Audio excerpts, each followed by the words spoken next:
Et donc salut tout le monde, c'est GhostAirsoft18. Alors aujourd'hui on se retrouve pour une nouvelle vidéo. Donc pour la review du DLV36 de chez ASG.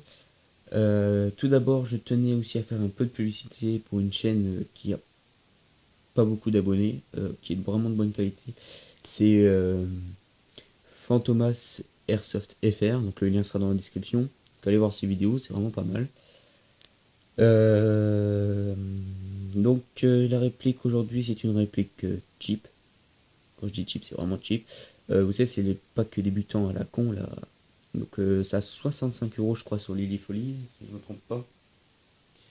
Enfin, normalement, dès que vous mettez le nom sur Google, vous allez trouver, il y a plusieurs sites.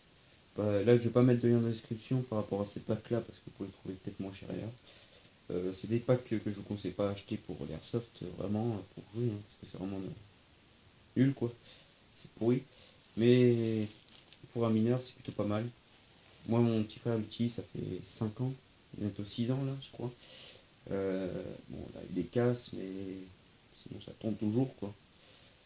Donc, alors, chez AG, ils ont fait toute une gamme de Discovery Series. Donc, en gros, ça veut dire que de découverte d'Airsoft, une série de découvertes. Donc, on a la MP5, le G36C et la M4 basique, quoi, avec les cache-rails qu'on peut enlever et tout. Franchement, c'est pas mal, ils sont bien équipés. Donc, c'est des packs complets. Donc on peut voir qu'on a un silencieux, une red dot, une paire de lunettes, un chargeur, une lumière et une batterie. Donc on peut voir le packaging, hein. Donc ils n'ont pas la licence, donc c'est des noms comme ça, hein. C'est des noms qui n'existent pas. Donc semi full auto fonction, batterie inclus, portée de 35 mètres.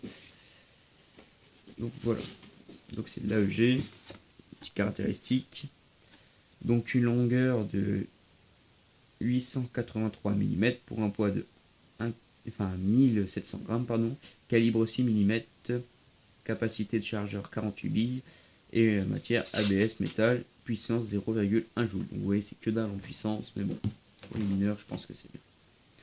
Pour un peu les accessoires et tout ça.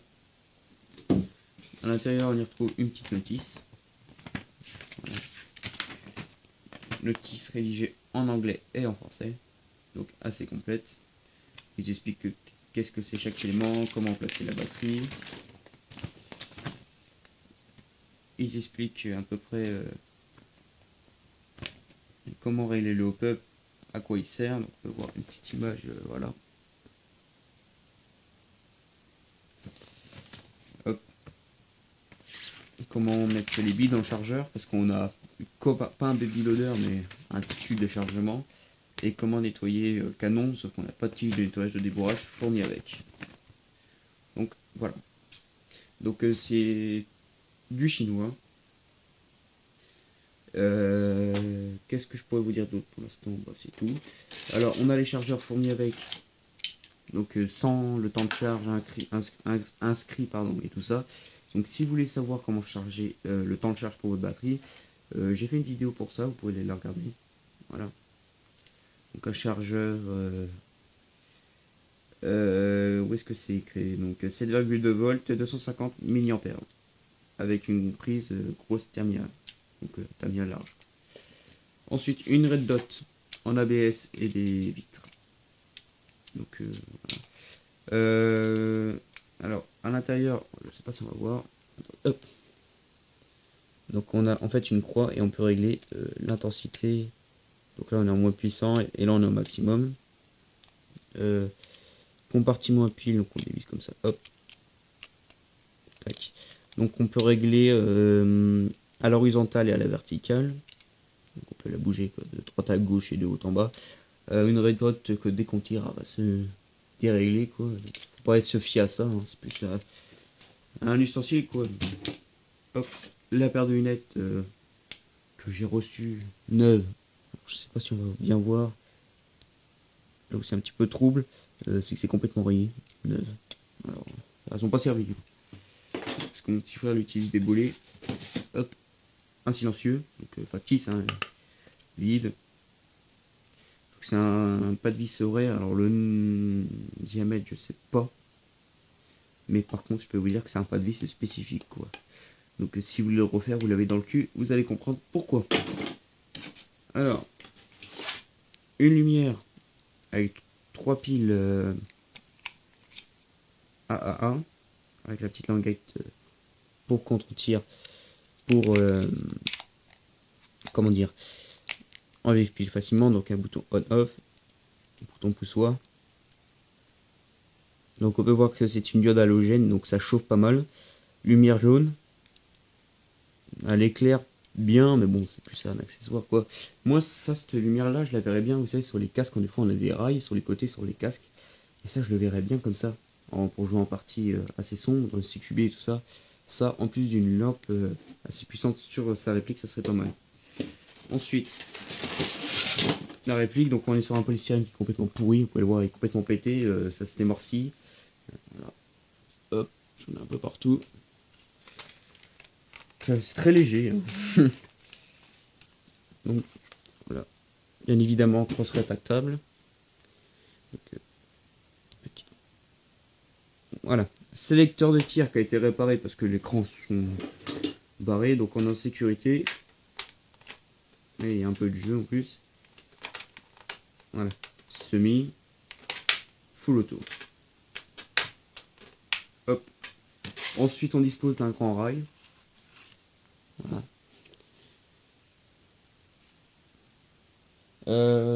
Aussi, j'ai oublié de vous le dire, j'ai oublié de le remettre dedans. Dedans, on a un tournevis cruciforme, les classiques, mais avec une matière complètement nulle, pourrie. Je perds déjà cache-flamme. Vous allez comprendre après pourquoi. Mire, classique, non réglable. Œilleton, réglable, donc on a l'œilleton basique et l'œilleton légèrement plus précis en fossé. Voilà. Donc cet œilleton est réglable en directionnel, donc quand on va visser cette vis, il va se décaler. Quand on la dévisse, il va se ramener. Pour régler la hauteur, faut dévisser cette vis là, hop, et quand on veut rebaisser, bah voilà. Le hop-up, normalement ici on a une fenêtre d'éjection théoriquement, et donc on peut voir bah là l'effet hop, et là c'est en normal. Donc il faut le mettre entre les deux, sachant que c'est un hop-up qui fonctionne pas vraiment, donc moi je vous conseille de le mettre entre les deux, c'est ce qu'il y a de mieux, donc ça fonctionne. Sélecteur bidextre factice, bon là ici on a un numéro de série de marqué, et ici AEG calibre 6 mm. Ensuite le garde-main dispose d'un rail fixe en haut, et de chaque côté deux petits rails qu'on dévisse, donc tout en ABS. Hein.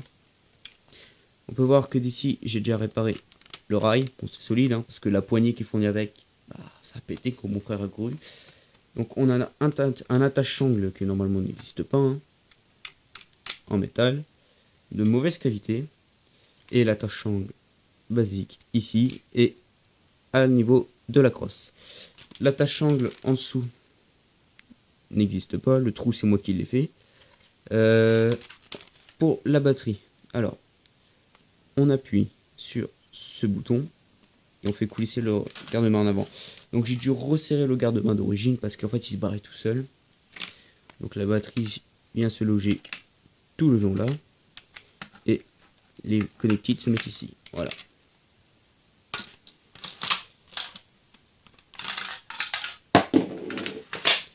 Bon, je vois qu'il est tombé. Donc on va parler direct. Bon, pour l'instant j'ai juste mis un tube en cuivre, un peu de scotch, mais je voulais carrément le coller.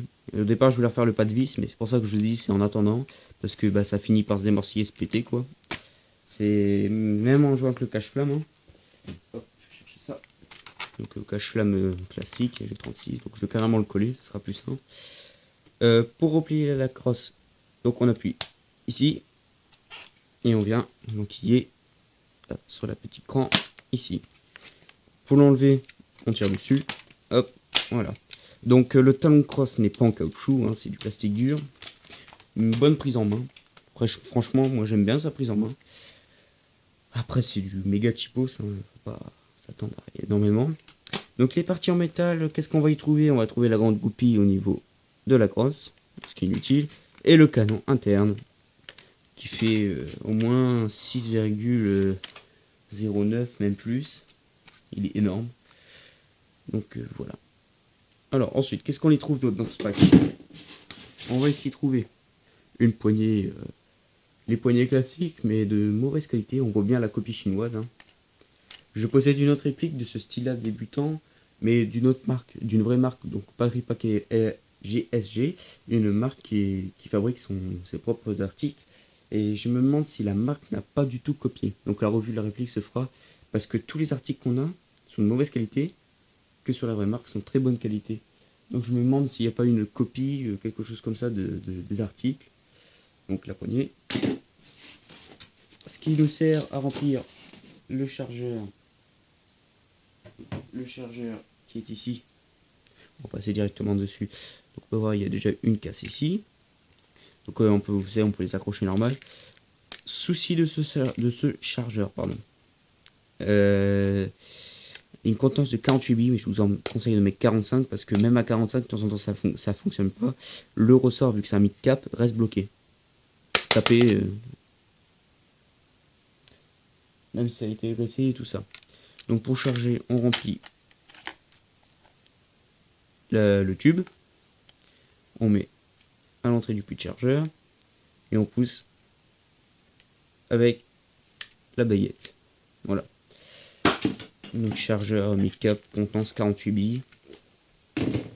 Alors ensuite, et la batterie, une batterie plate, double stick, plate. Donc une batterie 500 mAh 7,2 volts. Donc, voilà. Je vais voir s'il reste un peu de pêche dans la batterie, pour voir si on peut voir un peu cette cadence de tir. C'est pas dégueulasse, hein. Dire pour mon frère ça suffit largement.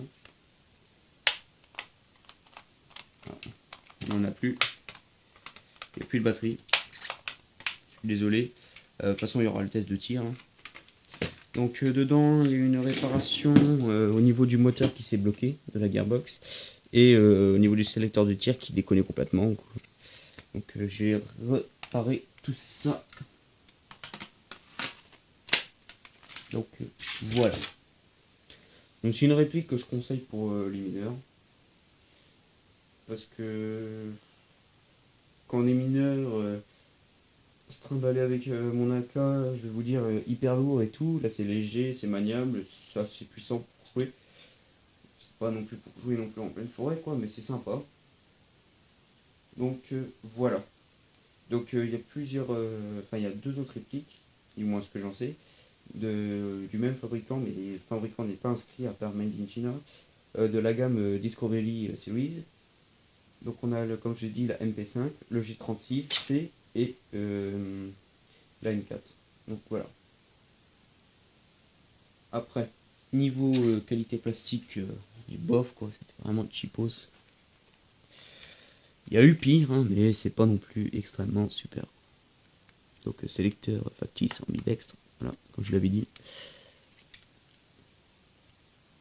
Tout est full plastique, hein. La gearbox dedans c'est une toute petite gearbox en plastoc transparent avec des engrenages plastoc, mais les engrenages ils tiennent le coup. Voilà.